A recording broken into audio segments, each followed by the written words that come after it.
ತಡರಾತ್ರಿ ಸಚಿವ Krishna Byregowda city rounds ಹಾಕಿದ್ದಾರೆ. ರಸ್ತೆಗಳ ಗುಣಮಟ್ಟ ಮತ್ತು ಪಾದಚಾರಿ ಮಾರ್ಗ ಪರಿಶೀಲನೆ ಮಾಡಿದ್ದಾರೆ. ಲೌರಿ ಜಂಕ್ಷನ್, ಸಿಲ್ಕ್ ಬೋರ್ಡ್ ಜಂಕ್ಷನ್ನಲ್ಲಿ ಪರಿಶೀಲನೆ ಆಗಿದೆ. ಔಟರ್ ರಿಂಗ್ ರೋಡ್ ಪರಿಶೀಲಿಸಿದ್ದಾರೆ ಸಚಿವ ಕೃಷ್ಣ ಬೈರೇಗೌಡ.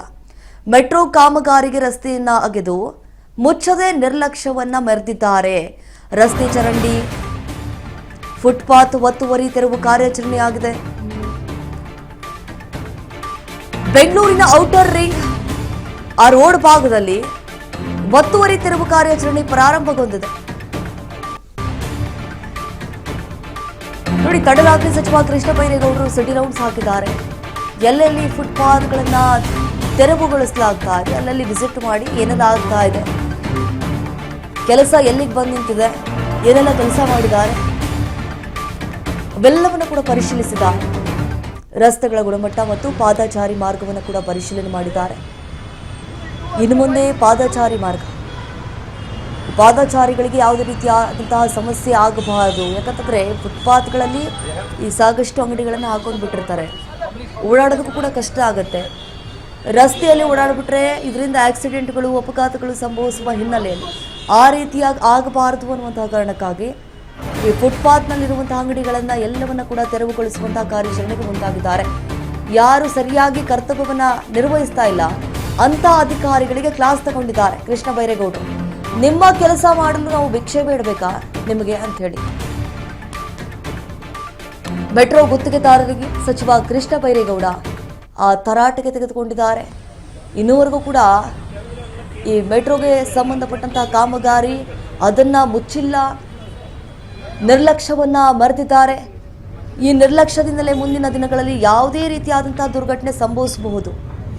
ಅದಕ್ಕಾಗಿ ಎಲ್ಲೆಲ್ಲಿ ಏನೇನು ಅನಾಹುತಗಳು ಆಗ್ತಿದ್ದಾವೆ ಇವೆಲ್ಲವನ್ನು ಕೂಡ ಪರಿಶೀಲಿಸಿದ್ದಾರೆ. ಇದಕ್ಕೆ ಸಂಬಂಧಪಟ್ಟಂತ ಹೆಚ್ಚಿನ ಡೀಟೇಲ್ಸ್ ಕೊಡ್ತಾರೆ ನಮ್ಮ ಪ್ರತಿನಿಧಿ ವಿನುತಾ. ಈಗ ಫೋನ್ ಸಂಪರ್ಕದಲ್ಲಿ ಜಾಯ್ನ್ ಆಗಿದ್ದಾರೆ. ವಿನುತಾ, ಗಮನಿಸಿದಾಗೆ ಈಗ ಫುಟ್ಪಾತ್ ತೆರವು ಕಾರ್ಯಾಚರಣೆ ಭರದಿಂದ ಸಾಗ್ತಾ ಇರುವಂತದ್ದು, ಹಾಗೆ ತಡರಾತ್ರಿ ಸಚಿವ ಕೃಷ್ಣ ಬೈರೇಗೌಡರು ಕೂಡ ಸಿಟಿ ರೌಂಡ್ಸ್ ಹಾಕಿದ್ದಾರೆ. ಎಲ್ಲೆಲ್ಲಿ ಹಾಕಿದ್ರು, ಏನೆಲ್ಲ ಆಗ್ತಾ ಇದೆ ಬೆಳವಣಿಗೆ ಅಂತ?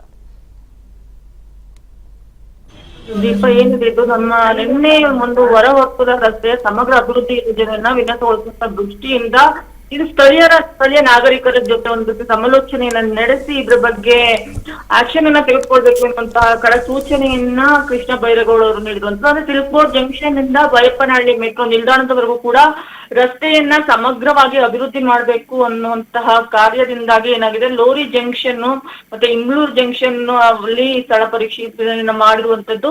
ಇನ್ನು ಇದಕ್ಕೆ ಸಂಬಂಧಪಟ್ಟಂತೆ ಏನೆಲ್ಲ ನಮ್ಮ ಮಾಧ್ಯಮ ಮಿತ್ರರು ಕೂಡ ಪ್ರತಿಕ್ರಿಯೆ ನೀಡಿದ್ದು, ಸುಮಾರು 400-450 ಕೋಟಿ ವೆಚ್ಚದಲ್ಲಿ ಈ ಒಂದು ಪುನರ್ ನಿರ್ಮಾಣವನ್ನ ಮಾಡಬೇಕು ಅನ್ನುವಂತಹ ಒಂದು ಮನವಿಯನ್ನ ಶ್ರೀ ಕೃಷ್ಣ ಬೈರೇಗೌಡರು ನಮ್ಮ ನೂತನ ಮುಖ್ಯಮಂತ್ರಿಗಳಾಗಿರುವಂತಹ ಡಿ ಕೆ ಶಿವಕುಮಾರ್ ಅವ್ರಿಗೂ ಕೂಡ ನೀಡಿರುವಂತದ್ದು. ಇನ್ನು ರಸ್ತೆ ಅಭಿವೃದ್ಧಿ ಕಾಮಗಾರಿಯನ್ನ ಕೈಗೆತ್ತಿಕೊಳ್ಳುವಂತ ಮೊದಲು ಸಂಚಾರ ದಟ್ಟಣೆ ಸಮಸ್ಯೆಗೆ ಅಲ್ಲಿನ ಪರಿಶೀಲನೆ ಮಾಡಿ ಸೂಕ್ತ ಪರಿಹಾರವನ್ನ ಕೂಡ ಕಂಡ್ಕೊಳ್ಬೇಕು. ಇದಕ್ಕೆ ಸಂಬಂಧಪಟ್ಟಂತೆ ಒಂದ್ ರೀತಿಯಲ್ಲಿ ಅಲ್ಲಿನ ಯಾರೆಲ್ಲ ಸ್ಥಳೀಯರಿರ್ತಾರೆ ಅವ್ರ ಜೊತೆ ಸಮಾಲೋಚನೆ ಕೂಡ ನಡೆಸಬೇಕು ಅನ್ನುವಂತ ನಿಟ್ಟಿನಲ್ಲಿ ನಿನ್ನೆ ತಡರಾತ್ರಿಯಲ್ಲೂ ಕೂಡ ಕೃಷ್ಣ ಬೈರೇಗೌಡರು ತನ್ನ ಅಧಿಕಾರಿಗಳೊಂದಿಗೆ ಆ ಒಂದು ಹೊರವರ್ತುಲ ರಸ್ತೆಯಲ್ಲಿ ಬೀಳು ಬಿಟ್ಟಿದ್ದಂಥದ್ದು. ಇನ್ನು ಆ ಒಂದು ಭಾಗದಲ್ಲಿ ಹೆಚ್ಚಿನದಾಗಿ ಅಪಾರ್ಟ್ಮೆಂಟ್ಗಳಾಗಿರ್ಬೋದು ಅಥವಾ ಕಂಪನಿಗಳಾಗಿರ್ಬೋದು, ಮತ್ತೆ ಸಾಮಾನ್ಯವಾಗಿ ಆ ಏರಿಯಾದಲ್ಲಿ ವಾಣಿಜ್ಯ ಚಟುವಟಿಕೆಗಳು ಹೆಚ್ಚಾಗಿರೋದ್ರಿಂದ ಅಲ್ಲಿ ಸ್ಥಳೀಯ ಪರಿಸ್ಥಿತಿಯನ್ನ ಕೂಲಂಕುಷವಾಗಿ ಸಮಗ್ರವಾಗಿ ಅಧ್ಯಯನವನ್ನು ಮಾಡಿ ತದನಂತರದಲ್ಲಿ ರಸ್ತೆಯನ್ನ ವಿನ್ಯಾಸ ಮಾಡಬೇಕು ಅನ್ನುವಂತ ನಿಟ್ಟಿನಲ್ಲಿ ಆ ಭಾಗದ ಜನತೆಯನ್ನ ಕರೆಸಿ ತದನಂತರದ ಇವರು ಕೂಡ ಅಲ್ಲಿ ಸ್ವತಃ ಖುದ್ದಾಗಿದ್ದು ಆ ನಂತರದಲ್ಲಿ ವಿನ್ಯಾಸವನ್ನ ನಿರ್ಧಾರ ಮಾಡಲಾಗುತ್ತೆ ಅನ್ನುವಂತ ಮಾಹಿತಿನೂ ಕೂಡ ನೀಡಿರುವಂತದ್ದು. ಇನ್ನು ಇವತ್ತು ಕೂಡ ಬೆಳಗ್ಗೆ 10:30ಯಿಂದ ಮತ್ತೆ ಯಥಾಸ್ಥಿತಿ ಪರಿಶೀಲನೆ ಕೂಡ ನಡೆಯಲಾಗ್ತದೆ. ಸಂಪೂರ್ಣವಾಗಿ ರಸ್ತೆಯ ಚಿತ್ರಣವನ್ನ ದೊರೆತ ನಂತರದಲ್ಲಿ ಅದಕ್ಕೆ ಅನುಗುಣವಾಗಿ ಇವರು ಒಂದು ರಸ್ತೆಯ ವಿನ್ಯಾಸ ಕೂಡ ಮಾಡುವಂತದ್ದು.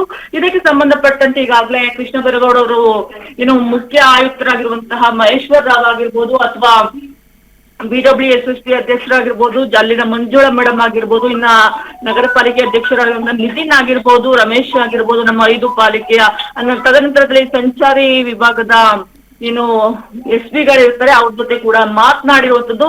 ಇದಕ್ಕೆ ಸಂಬಂಧಪಟ್ಟಂತೆ ಒಟ್ಟಾರೆಯಾಗಿ ಎಲ್ಲೆಲ್ಲಿ ಈ ರೀತಿ ಸಮಸ್ಯೆಗಳಿದೆ ಅಂತ ಸಮಸ್ಯೆಗಳನ್ನ ಅಂದ್ರೆ ರಸ್ತೆಯ ಪ್ರಗತಿ ಪರಿಶೀಲನಾ ಸಭೆಯನ್ನ ಇವರು ಮಾಡ್ತಾ ಇರುವಂತದ್ದು. ಆ ಪ್ರಗತಿ ಪರಿಶೀಲನೆ ಸಭೆಯನ್ನ ಏನು ಸಮಾಲೋಚನೆಯನ್ನ ಸ್ಥಳೀಯರೊಂದಿಗೆ ಮಾಡಿ ತದನಂತರದಲ್ಲಿ ಇವತ್ತು ಅಂತಿಮವಾಗಿ ಒಂದು ವಿನ್ಯಾಸದ ರೂಪುರೇಷೆಗಳನ್ನ ನಿರ್ಧಾರ ಮಾಡೋದಿಕ್ಕೆ ಅಧಿಕಾರಿಗಳ ಜೊತೆ ಚರ್ಚೆ ಕೂಡ ಮಾಡಲಿದ್ದಾರೆ. Deepa, S Vanitha, thank you ತಮ್ಮ ಮಾಹಿತಿಗಾಗಿ.